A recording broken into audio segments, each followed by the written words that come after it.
जय हिंद दोस्तों, आप सभी का स्वागत है आपके अपने YouTube चैनल दबंग क्लासेस पर। तो दोस्तों, आज हम पढ़ने वाले हैं हाल ही में कंडक्ट कराई गई एमपी पटवारी एग्जाम 2023 में 15 मार्च 2023 की सेकंड शिफ्ट में पूछे गए साइंस के क्वेश्चन, जो कि आपके आने वाले एमपी फॉरेस्ट, जेल प्रहरी, एमपीएसआई कांस्टेबल जैसे एग्जाम के लिए काफी ज्यादा इंपॉर्टेंट साबित होंगे। तो वीडियो में लास्ट तक जरूर बने रहेंगे। चलिए देखते हैं आज का फर्स्ट क्वेश्चन। फर्स्ट क्वेश्चन में आप लोगों से पूछा गया है, निम्नलिखित में से कौन सा श्वसन तंत्र का रोग है। चार ऑप्शन आप लोगों को दिए गए और पूछा गया कि इनमें से कौन सा आप लोगों के श्वसन तंत्र से संबंधित रोग है। तो राइट आंसर होगा इसका ऑप्शन नंबर 3, एस्थमा जो होता है यह श्वसन तंत्र से संबंधित रोग होता है। इसमें व्यक्ति को जिसे यह रोग होता है उसे सांस लेने में तकलीफ होती है, उसे किसी ना किसी वस्तु से एलर्जी होती है। चलिए बढ़ते हैं नेक्स्ट क्वेश्चन की ओर। नेक्स्ट क्वेश्चन में देखते हैं आप लोगों से क्या पूछा जा रहा है। तो यहां पर आप लोगों से पूछा गया है, बैक्टीरिया का सबसे छोटा रूप क्या कहलाता है। चार ऑप्शन आप लोगों को दिए गए और पूछा गया है, बैक्टीरिया का सबसे छोटा रूप क्या कहलाता है। तो इसका करेक्ट आंसर आप लोगों को बताना है। तो चलिए, राइट आंसर है कोकाई। बैक्टीरिया का सबसे छोटा रूप कोकाई कहलाता है। बैक्टीरिया की बात की जाए तो बैक्टीरिया की जो खोज है यह एंटोनी वान ल्यूवेनहॉक के द्वारा की गई थी, और बैक्टीरिया का जो अध्ययन है वह बैक्टीरियोलॉजी या जीवाणु विज्ञान कहलाता है। बैक्टीरिया में या जीवाणुओं में केंद्रक नहीं पाया जाता है। आगे बढ़ते हैं नेक्स्ट क्वेश्चन की ओर। नेक्स्ट क्वेश्चन में देखते हैं आपसे क्या पूछा गया है। तो यहां पर आप लोगों से पूछा जा रहा है, निम्नलिखित में से कौन सा एक मिश्रित उर्वरक है। चार ऑप्शन आप लोगों को दिए गए हैं, बोला गया इनमें से कौन सा एक मिश्रित उर्वरक है। तो इसका जो राइट आंसर है वह है आप लोगों का, देखिए चार ऑप्शन में दिए थे, अमोनियम सल्फेट, एनपीके, केन और यूरिया। तो राइट आंसर आप लोगों को बताना था। इसका जो राइट आंसर है दोस्तों वह है आप लोगों का ऑप्शन नंबर 3, एनपीके जो है यह एक मिश्रित उर्वरक है। यहाँ एन से नाइट्रोजन, पी से बात की जाए तो फास्फोरस और के से बात की जाए तो पोटेशियम, तीनों अलग अलग चीजें हैं। ठीक है, इन तीनों का मिश्रण जो है वह एनपीके है, जो कि एक उर्वरक है। तो मिश्रित उर्वरक के बारे में ही पूछा गया था। यह तीन से मिलकर बना हुआ है, नाइट्रोजन, फास्फोरस और पोटेशियम का क्या है, मिश्रण है।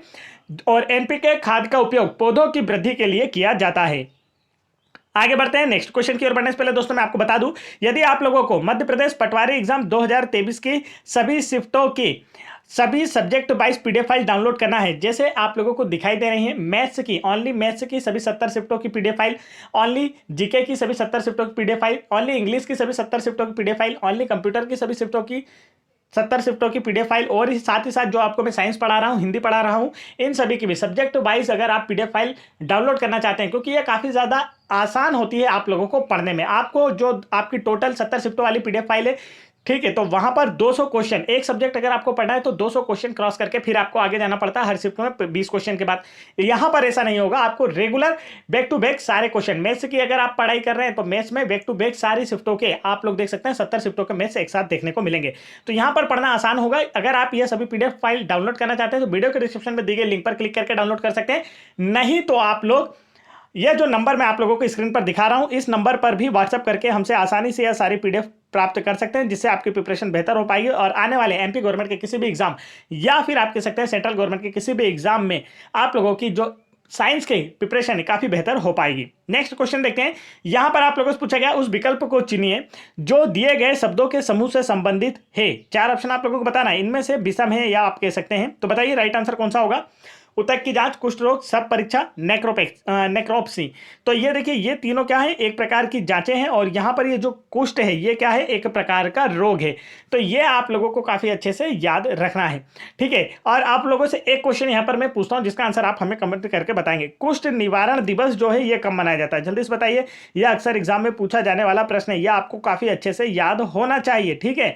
तो इसका राइट आंसर आप लोग हमें कमेंट करके बताएंगे। बढ़ते हैं नेक्स्ट क्वेश्चन की ओर। नेक्स्ट क्वेश्चन में देखते हैं यहाँ पर क्या पूछा गया है। नेक्स्ट क्वेश्चन में पूछा जा रहा है, वायु माना जाता है, जो वायु है वह एक प्रकार का तत्व है, विलायक है, मिश्रण है, या फिर आप कह सकते हैं यौगिक है। तो इसका जो राइट आंसर है, वायु जो है एक प्रकार का क्या है, मिश्रण है। वायु में nitrogen, carbon dioxide, sulphur, oxygen आदि सभी गैसों का मिश्रण होता है। कोई एक निश्चित अनुपात नहीं होता, और जहां पर निश्चित अनुपात नहीं होता वहां पर क्या होता है, मिश्रण होता है। आगे चलते हैं नेक्स्ट क्वेश्चन की ओर। नेक्स्ट क्वेश्चन में देखिए क्या पूछा जा रहा है। तो यहां पर आप लोगों से पूछा गया है, संदूषण के बारे में निम्नलिखित में से कौन सा कथन सत्य है, आप लोगों से यह पूछा गया है। तो देखिए, कीट के काटने से रोगाणु के प्रवेश के कारण संदूषण होता है क्या, नहीं। संदूषण को आप दूसरी भाषा में, आम भाषा में समझने के लिए प्रदूषण भी समझ सकते हैं दोस्तों। क्या समझ सकते हैं, प्रदूषण भी समझ सकते हैं, जिससे आप आसानी से इसे कर पाएंगे। देखिए, पीने के पानी, खाद्य पदार्थों में रोगाणुओं के प्रवेश के कारण संदूषण होता है। यह आप लोग समझ सकते हैं, ठीक है। संदूषण या प्रदूषण, एक प्रकार से आप इसे प्रदूषण का दूसरा रूप भी कह सकते हैं, संदूषण। तो देखिए, जल में ऐसे पदार्थों का घुल जाना जो कि पानी में नहीं होते हैं, जैसे सूक्ष्मजीव, रसायन, बाहित मल, जो जल को दूषित कर देते हैं, जल प्रदूषण या संदूषण कहलाता है। तो यह इसके बारे में बिल्कुल करेक्ट आंसर था, ऑप्शन नंबर 3। दोस्तों, वीडियो पसंद आ रहा है तो फटाफट वीडियो को लाइक कीजिए। नेक्स्ट क्वेश्चन देखते हैं।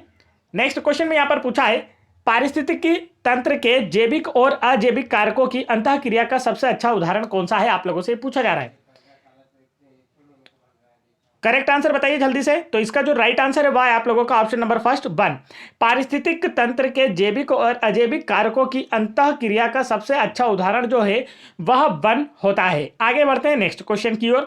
नेक्स्ट क्वेश्चन में देखिए क्या पूछा है। तो यहां पर आप लोगों से पूछा गया है, एक पदार्थ जिसे सरल पदार्थों में नहीं तोड़ा जा सकता उसे क्या कहते हैं। तो आपको यह बताना है, यौगिक तत्व, सजातीय मिश्रण या विजातीय मिश्रण। तो इसका जो करेक्ट आंसर है वह है आप लोगों का ऑप्शन नंबर सेकंड, तत्व।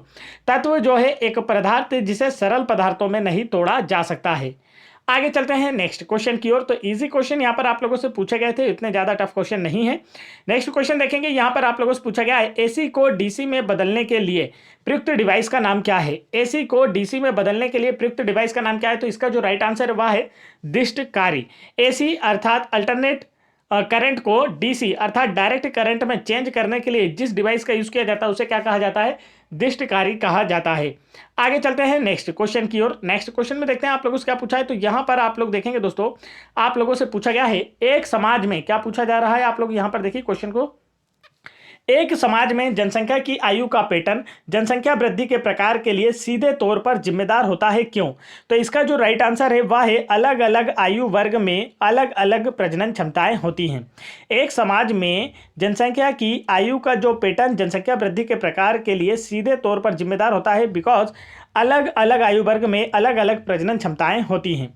आगे चलते हैं नेक्स्ट क्वेश्चन की ओर। नेक्स्ट क्वेश्चन में देखिए यहाँ पर क्या पूछा जा रहा है। तो नेक्स्ट क्वेश्चन में पूछा है, निम्नलिखित में से कौन सा गैर फेरोमैग्नेटिक है। चार ऑप्शन आपको दिए गए, पूछा गया इनमें से कौन सा गैर फेरोमैग्नेटिक है। तो राइट आंसर जो इसका होगा वह है आप लोगों का मैग्नेट। मैग्नेट जो है यह गैर यहाँ पर गैर फेरोमैग्नेटिक है। और संक्रमण देखिए, ये जो आपकी बात की जा रही है मैग्नीज की, तो इसका जो परमाणु क्रमांक है वह 25 है। यह भी आप याद रख सकते हैं, संक्रमण धातु का एक सदस्य है, जो कि मैग्नीज जो है यह संक्रमण धातु का एक सदस्य है और मैग्नीज का उपयोग मिश्र धातु बनाने के लिए किया जाता है। आगे चलते हैं नेक्स्ट क्वेश्चन की ओर। नेक्स्ट क्वेश्चन में देखते हैं क्या पूछा है। तो यहां पर आप लोगों से पूछा जा रहा है, जब एक आदर्श गैस को गर्म किया जाता है और दाब को स्थिर रखा जाता है तो गैस की अंतिम मात्रा इसकी मूल मात्रा से 1.5 गुना बढ़ जाती है। यदि मूल तापमान 30 डिग्री सेल्सियस है तो निम्न तापमान कहां तक पहुंच जाएगा, आप लोगों से पूछा जा रहा है। तो इसका जो राइट आंसर है वह है आप लोगों का 1.5 डिग्री सेल्सियस। चलिए चलते हैं नेक्स्ट क्वेश्चन की ओर। नेक्स्ट क्वेश्चन में देखते हैं क्या पूछा है। तो यहां पर आप लोगों से पूछा गया है, दो बल्बों की रेटिंग और यहाँ पर देखिए 40 वाट 220 वोल्ट पर और 60 वाट 220 वोल्ट पर उनके प्रतिरोधों का जो अनुपात है वह क्या होगा। तो यदि आपने V बराबर से IR ओम का जो नियम है इसे पढ़ा है तो आप इसे आसानी से कर पाएंगे। प्रतिरोधों का अनुपात बताना है, मतलब R का मान वैल्यू बताना है, तो V/I और इधर भी V/I रख देंगे तो आसानी से वैल्यू निकल आएगी। देखिए 220 अपॉन में आप 60 रखिए, यहाँ पर भी देखेंगे 220 अपॉन में आप 40 रखिए। इसकी जब वैल्यू निकालना है हमें तो निकालना होगा तो आप आसानी से कर पाएंगे। 220 से 220 कैंसिल और यहाँ पर देखिए 40 और यहाँ पर एक जीरो भी काट देते हैं हम, 40 की जगह सिर्फ 4 रहते हैं और इसकी जगह 6 कर देते हैं। तो इसमें जब रेशो निकालेंगे तो 2:3 आसानी से आ जाएगा। तो इसका राइट आंसर जो होगा वो ऑप्शन नंबर 4 होगा। नेक्स्ट क्वेश्चन देखिए, यहाँ पर आप लोग देखेंगे, एक चिकित्सा अध्ययन के अनुसार निम्नलिखित में से कौन सा अवरुद्ध विकास का प्रमुख कारण है। चार ऑप्शन आप लोगों को दिए गए और बोला गया इनमें से कौन सा अवरुद्ध विकास का एक प्रमुख कारण है। राइट आंसर होगा सार्वजनिक रूप से सोच करना जो है यह विकास अवरुद्ध विकास का एक प्रमुख कारण है। मतलब विकास ना होने का जो प्रमुख कारण आप लोगों से पूछा जा रहा है वह होगा आप लोगों का सार्वजनिक रूप से सोच करना, इसका राइट आंसर है। तो देखिए आजकल दैनिक जीवन पर आधारित क्वेश्चन भी यहाँ पर काफी ज्यादा पूछे जा रहे हैं साइंस में, तो आप लोग अपनी मानसिक क्षमता के अनुसार भी इसका आंसर आसानी से कर सकते हैं। नेक्स्ट क्वेश्चन में देखिए क्या पूछा है। तो यहां पर आप लोगों से पूछा गया है, औद्योगिक प्रदूषण से जल प्रदूषण कैसे होता है। चार ऑप्शन आपको दिए गए और पूछा गया है औद्योगिक प्रदूषण से जल प्रदूषण कैसे होता है। तो इसका जो राइट आंसर है वह है उद्योगों से विभिन्न अपशिष्ट उत्पादों की डंपिंग के द्वारा। ठीक है, जब यहाँ पर उद्योग से जो विभिन्न अपशिष्ट पदार्थ निकलते हैं या आप कह सकते हैं कि जो खराब जल निकलता है, उसे जब सीधे नदी में, जो नदी फ्लो करती है, अगर इसमें सीधे मिला दिया जाता है तो इससे क्या होता है, जल प्रदूषण बनता है। तो अपशिष्ट उत्पादों की डंपिंग अर्थात इसमें डायरेक्ट मिला देने से क्या होता है, बिना जल उपचार किए, बिना अपशिष्ट प्रबंधन का उपचार किए बिना अगर इसे नदी में मिला दिया जाता है तो नदी का जल खराब होता है। नेक्स्ट क्वेश्चन की ओर बढ़ते हैं। नेक्स्ट क्वेश्चन देखिए क्या पूछा है, तो यहाँ पर आप लोगों से पूछा जा रहा है जल प्रदूषण के मूल्यांकन के लिए किस परीक्षण का उपयोग किया जाता है। आप लोगों से ये पूछा जा रहा है जल प्रदूषण का जो मूल्यांकन है किस परीक्षण के द्वारा किया जाता है, ऐसा आप लोगों से पूछा है। तो इसका जो राइट आंसर है दोस्तों वह है आप लोगों का option number second, BOD test के द्वारा। जल प्रदूषण कितना हुआ है, कितना अधिक जल कोई जल प्रदूषित है, इसकी जो जांच है किसके द्वारा की जाती है, बीओडी टेस्ट के द्वारा की जाती है। बीओडी का जो फुल फॉर्म होता है वह बायोकेमिकल ऑक्सीजन डिमांड होता है। क्या होता है, बायोकेमिकल ऑक्सीजन डिमांड होता है और इसके द्वारा जल में कार्बनिक पदार्थों के उपापचय की जैविक प्रक्रिया में सूक्ष्म जीवों द्वारा उपयोग की जाने वाली घुलित ऑक्सीजन की मात्रा जांची जाती है। तो बीओडी टेस्ट में क्या मापा जाता है कि जैसे मान लीजिए ये पानी है, तो यहाँ पर इस पानी में ऑक्सीजन की कितनी शुद्ध मात्रा बची है उसकी जांच की जाती है, जो कि जलीय जीवों द्वारा ग्रहित की जाती है ऑक्सीजन। तो उसी ऑक्सीजन की जो जांच है किस टेस्ट के द्वारा की जाती है, बीओडी टेस्ट के द्वारा की जाती है। आगे चलते हैं नेक्स्ट क्वेश्चन की ओर। नेक्स्ट क्वेश्चन में देखते हैं क्या पूछा है। यहाँ पर पूछा गया है स्वस्थानीय संरक्षण के अंतर्गत कौन सा शामिल नहीं है। चार ऑप्शन आपको दिए गए और पूछा गया है इनमें से कौन सा स्वस्थानीय संरक्षण के अंतर्गत शामिल नहीं है। राइट आंसर आप लोगों को बताना है। करेक्ट आंसर जो होगा दोस्तों वह क्या होगा, तो राइट आंसर आपको होने वाला ऑप्शन नंबर 3, वनस्पति उद्यान। देखिए आप लोगों से पूछा गया कि इनमें से कौन सा स्वस्थानीय संरक्षण के संबंधित नहीं है। तो जैव विविधता को, या आप अच्छे से समझ लीजिए कि स्वस्थानीय संरक्षण क्या होता है। जैव विविधता को उसके प्राकृतिक पर्यावरण में संरक्षित करना क्या कहलाता है, स्वस्थानीय संरक्षण कहलाता है। अच्छे से याद रखेंगे, जैव विविधता को उसके प्राकृतिक पर्यावरण में संरक्षित करना स्वस्थानीय संरक्षण कहलाता है। तो आपसे पूछा गया इनमें से कौन सा एक स्वस्थानीय संरक्षण के अंतर्गत शामिल नहीं है, राष्ट्रीय उद्यान, प्रतिमा, बायोस्फीयर रिजर्व या वनस्पति उद्यान। तो राइट आंसर आप देख सकते हैं ऑप्शन नंबर 3 आपको देखने को मिला। करेक्ट आंसर की ओर बढ़ते हैं। नेक्स्ट क्वेश्चन देखिए क्या पूछा है। यहां पर पूछा गया निम्नलिखित में से कौन सा पॉलिएस्टर और कपास को मिलाकर बनाया जा सकता है। चार ऑप्शन आपको दिए गए, पूछा इनमें से कौन सा पॉलिएस्टर और कपास को मिलाकर बनाया जा सकता है। इसका जो राइट आंसर है दोस्तों वह क्या होगा, करेक्ट आंसर होगा टेरिकॉट जो है या पॉलिएस्टर और कपास को मिलाकर बनाया जा सकता है। आगे चलते हैं नेक्स्ट क्वेश्चन की ओर। नेक्स्ट क्वेश्चन में देखिए क्या पूछा जा रहा है। तो यहां पर आप लोगों से पूछा गया है क्लोरोफ्लोरोकार्बन का प्रयोग किया जाता है। चार ऑप्शन आपको दिए गए, पूछा गया है क्लोरोफ्लोरोकार्बन का प्रयोग किसमें किया जाता है, रेफ्रिजरेटर, इत्र या फिर एयर कंडीशनर में। तो इसका राइट आंसर आपको बताना था। करेक्ट आंसर होगा ऑप्शन नंबर 3, इन सभी में। CFC क्लोरोफ्लोरोकार्बन का उपयोग रेफ्रिजरेटर, इत्र, एसी इन सभी में किया जाता है। इसका फुल फॉर्म तो आपको बता ही चुका हूँ, क्लोरोफ्लोरोकार्बन है और यह क्या करती है, हमारी ओजोन परत को हानि पहुंचाती है। ओजोन परत जो है यह सूर्य से आने वाली पराबैंगनी किरणों से पृथ्वी के जीवों की रक्षा करती है। ओजोन के अणु की बात की जाए तो ओजोन का अणु कैसा होता है, तो आपका आंसर होगा ओजोन का जो अणु होता है वह त्रिपरमाण्विक होता है। आगे बढ़ते हैं नेक्स्ट क्वेश्चन की ओर। नेक्स्ट क्वेश्चन में देखिए क्या पूछा है। पूछा गया है क्योटो प्रोटोकॉल का पर किस वर्ष हस्ताक्षर किए गए थे। क्या पूछा गया है, क्योटो प्रोटोकॉल पर किस वर्ष हस्ताक्षर किए गए। राइट आंसर होगा इसका ऑप्शन नंबर फर्स्ट, वर्ष 1997 में क्योटो प्रोटोकॉल पर हस्ताक्षर किए गए थे। क्योटो प्रोटोकॉल एक अंतर्राष्ट्रीय संधि है जिसमें ग्लोबल वार्मिंग द्वारा हो रहे जलवायु परिवर्तन को रोकने के लिए बनाया गया है। आगे बढ़ते हैं नेक्स्ट क्वेश्चन की ओर। नेक्स्ट क्वेश्चन में देखिए क्या पूछा है। यहां पर पूछा गया है शुष्क बुझे हुए चूने पर क्लोरीन की क्रिया से निम्नलिखित में से कौन सा उत्पन्न होता है। चार ऑप्शन आपको दिए गए हैं और बोला गया है शुष्क बुझे हुए चूने पर, ठीक है, शुष्क बुझे हुए चूने पर क्लोरीन की क्रिया से कौन सा पदार्थ उत्पन्न होता है। राइट आंसर होगा आपका ब्लीचिंग पाउडर। क्या होगा, ब्लीचिंग पाउडर। और ब्लीचिंग पाउडर का जो सूत्र है वह क्या होता है, CaOCl2 होता है। ये काफी अच्छे से जान लीजिए। और इसका जो रासायनिक नाम है वह कैल्शियम हाइपोक्लोरेट होता है। क्या होता है, कैल्शियम हाइपोक्लोरेट। आगे चलते हैं नेक्स्ट क्वेश्चन की ओर। नेक्स्ट क्वेश्चन में देखते हैं क्या पूछा है। तो यहां पर आप लोगों से पूछा गया है निम्नलिखित में से कौन सा अपशिष्ट जल का स्रोत नहीं है। चार ऑप्शन आपको दिए गए हैं, उद्योग, घर, सीवर और आपसे पूछा गया अस्पताल। तो देखिए आपको बताना है कि इनमें से कौन सा जो है अपशिष्ट जल का स्रोत नहीं है। तो राइट आंसर होगा ऑप्शन नंबर 3 जो है सीवर जो है यह अपशिष्ट जल का स्रोत नहीं है। इसके अतिरिक्त उद्योग, घर और अस्पताल सभी जगह से अपशिष्ट जल प्रवाहित होता है या निकलता है। नेक्स्ट क्वेश्चन देखिए, पूछा गया है निम्नलिखित में से कौन सी न्यूरॉन की विशेषता नहीं है। 4 ऑप्शन आप लोगों को दिए गए हैं। बे उत्तेजक कोशिकाएं हैं, यह बिल्कुल सही है। और उत्तेजित होने पर आसन्न न्यूरॉन्स और अन्य कोशिकाओं में घटनाओं को ट्रिगर कहते हैं, यह भी बिल्कुल सही है। बे तंत्रिका तंत्र की इकाई है, बिल्कुल सही है। तंत्रिका तंत्र का पूरा कार्य जो है न्यूरॉन्स के माध्यम से ही किया जाता है। तो वे तंत्रिका ऊतक के आधे से अधिक मात्रा का निर्माण करते हैं, ये क्या है, इसके बारे में बिल्कुल गलत कथन है। चलिए, इसी को हमें फाइंड करना था। Right answer option number 3। Next question में पूछा है किसी पिंड की वह क्षमता जो एक बार बल छोड़ने के बाद उसे पूर्व आकार और बहाल करने की अनुमति देता है, तो क्या कहलाता है। आप लोगों से पूछा गया, जैसे मान लीजिए एक लोहे की रॉड है, एक लोहे की सीधी रॉड है, आपने इसे थोड़ी सी ताकत लगाई, ये मान लीजिए एक दीवार में कसी हुई है, ठीक है, एक दीवार में इस प्रकार से ये लोहे की रॉड कसी हुई है।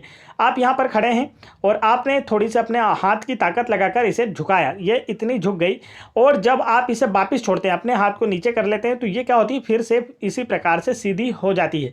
तो इसे क्या कहा जाता है, आप लोगों से पूछा जा रहा है। तो ये इसकी जो इस प्रकार की क्षमता, इसे क्या कहा जाता है, लोच कहा जाता है।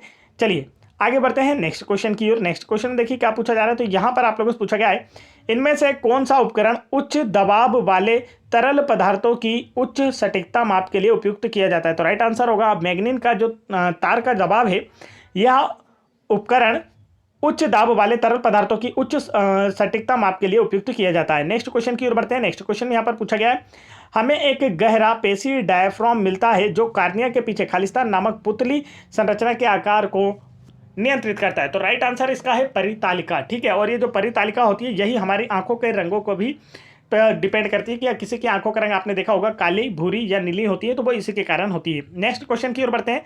नेक्स्ट क्वेश्चन में यहाँ पर पूछा गया तत्वों के वे परमाणु जिनमें न्यूट्रॉनों की संख्या तो समान होती है क्या कहलाते हैं।